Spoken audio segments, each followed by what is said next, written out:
Buenos días a todos, bienvenidos a un nuevo día lunes en estos tiempos devocionales de la comunidad contigo. Vamos a orar y vamos a pedir al Señor que nos guíe en este tiempo devocional de hoy. Vamos a orar. Papá amado, gracias te damos por esta mañana, gracias por este feriado, Señor. Gracias, Señor, por todas tus bendiciones y provisión para nuestras vidas, Señor. Te pedimos también de tu provisión espiritual en esta mañana para que tú nos hables, podamos escuchar tu voz y podamos entender, Señor, que al tener fe en Jesucristo somos parte de la gran historia de la Biblia, la gran historia de Jesús. Te pedimos esto en el nombre de tu Hijo Jesús. Amén. ¿Alguna vez al leer un libro pensaste, quisiera que sea verdad, quisiera meterme en la historia? Mi hija me dijo eso cuando ella terminó de leer los libros de las Crónicas de Narnia. Muchas veces quisiéramos saltar dentro de las páginas de los libros que leemos para vivir esas historias. Y al leer la Biblia, muchas veces ocurre lo mismo. Uno quiere saltar dentro de ella y vivir sus relatos. Sin embargo, con la Biblia pasa algo mucho mejor. En vez de que nosotros saltemos dentro de ella a la historia, es más bien la Biblia que salta dentro nuestro. Es más bien la gran historia de las Escrituras la que sale fuera de las páginas de la Biblia y continúa y se desarrolla en nuestras vidas. Ahora nos encontramos al final de la segunda sección del Evangelio según Mateo, que así como la primera sección terminó con un gran bloque de enseñanzas del Señor Jesús en el Sermón del Monte, esta segunda sección también termina con un bloque de enseñanzas del Señor Jesús. Esta vez que son las instrucciones para enviar a sus 12 apóstoles. Y al recibir estas instrucciones, los apóstoles debían darse cuenta de que ahora ellos estaban llegando a ser parte de esta gran historia de Jesús. Entonces vamos a leer la primera parte de este bloque de enseñanzas del final de la segunda sección de Mateo. Entonces abramos nuestras Biblias en Mateo capítulo 10 y en esta mañana vamos a leer los versículos 5 al 8. La palabra de Dios dice así, Mateo 10, 5 al 8. A estos 12 envió Jesús después de instruirlos, diciendo, no vayan por el camino de los gentiles ni entren en ninguna ciudad de los samaritanos, sino vayan más bien a las ovejas perdidas de la casa de Israel. Y cuando vayan, prediquen diciendo, el reino de los cielos se ha acercado. Sanen enfermos, resuciten muertos, limpien leprosos, expulsen demonios. De gracia recibieron, den de gracia. La anterior semana vimos cómo Jesús llamó a los 12 apóstoles. Los llamó justamente después de decir estas palabras, la cosecha es mucha, pero los obreros pocos. Por tanto, pidan al Señor de la cosecha que envíe obreros a su cosecha. Entonces Jesús llama a 12 obreros, a los 12 apóstoles, y les dio autoridad sobre los espíritus inmundos para expulsarlos y para sanar toda enfermedad y dolencia. Y ahora los está enviando. Pero esta no es la comisión y el envío final de los apóstoles. Por eso en esta sección Jesús dice, no vayan al camino de los gentiles. Eso iba a ocurrir después. En el libro de Hechos es donde encontramos los apóstoles yendo hasta los confines de la tierra. Es ahí recién en el libro de Hechos que después de la muerte, resurrección y ascensión de Jesús y empoderados con el Espíritu Santo, que los apóstoles son enviados como testigos de Jesús a Jerusalén, Judea, Samaria y hasta los confines de la tierra. Este primer envío de los 12 apóstoles, esta primera comisión, se encuentra dentro de los límites de Israel, como parte todavía de su entrenamiento, como parte de su discipulado. Y como parte de este entrenamiento que Jesús da a los 12 apóstoles, hay 3 frases clave que Jesús usa en este pasaje que acabamos de leer. Primero les dice, vayan, ¿a quiénes? a las ovejas perdidas de Israel. La segunda frase clave es que Jesús en el verso 7 les dice, prediquen diciendo, el reino de los cielos se ha acercado.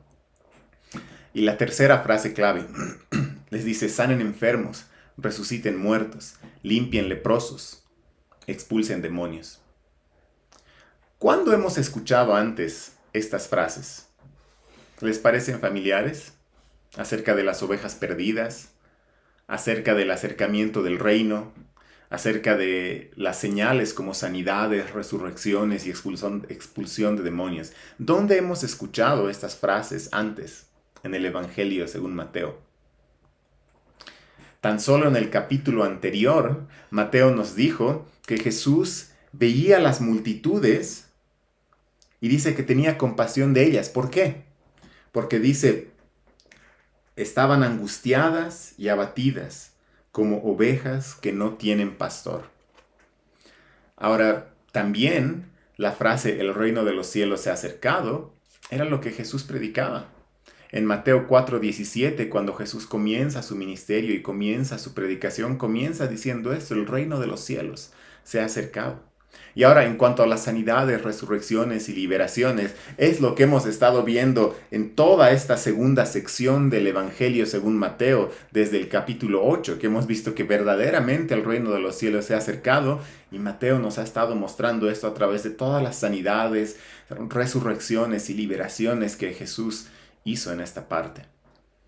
Entonces, al escuchar estas frases clave, los apóstoles inmediatamente iban a conectar esto con lo que Jesús hizo.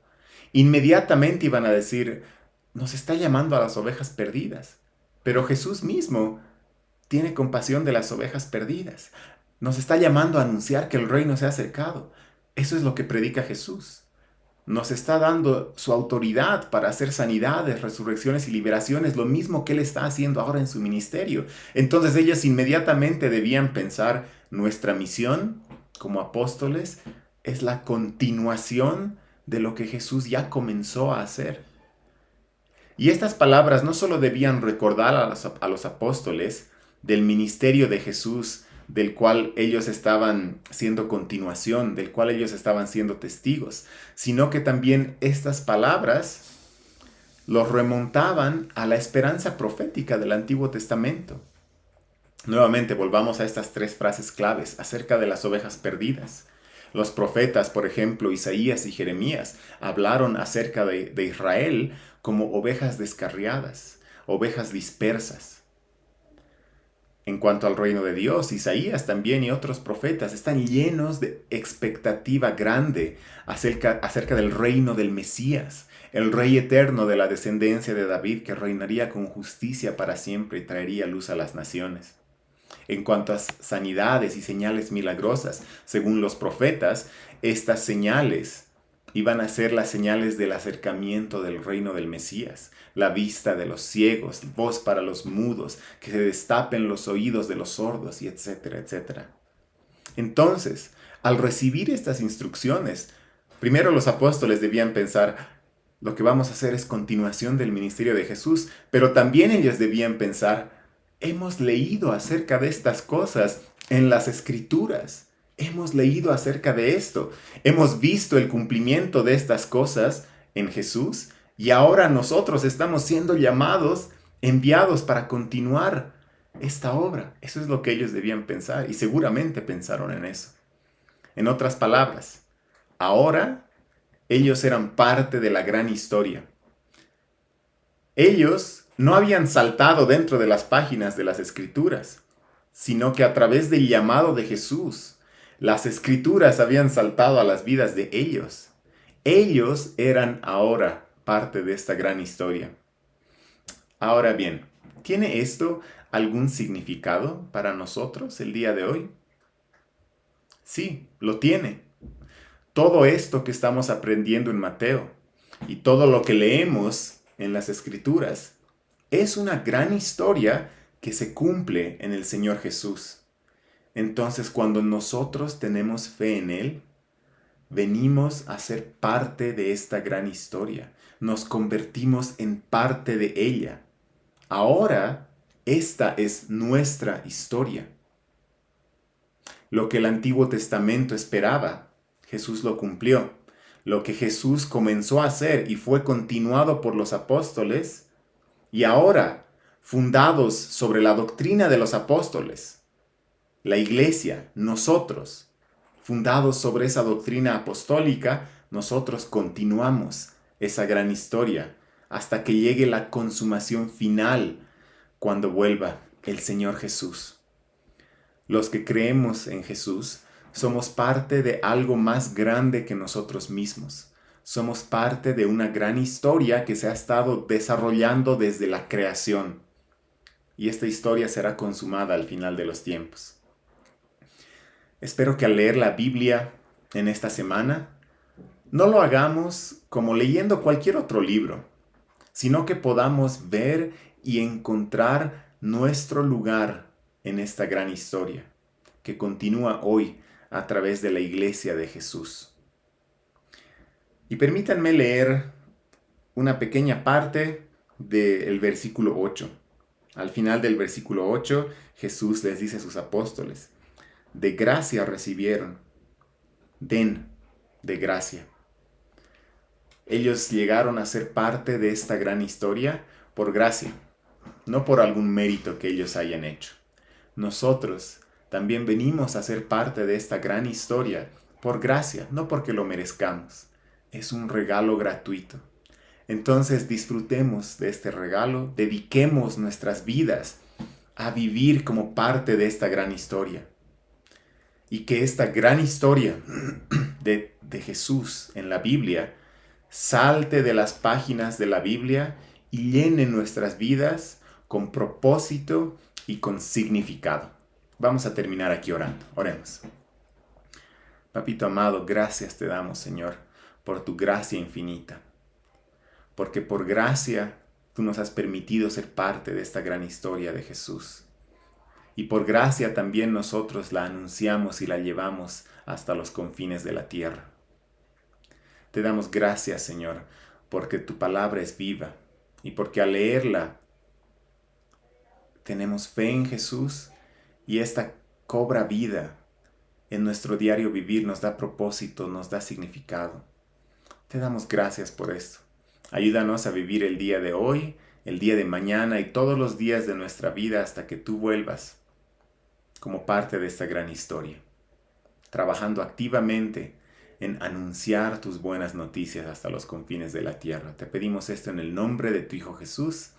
Amén. Hermanos y hermanas, que tengan un muy buen día, que el Señor los bendiga.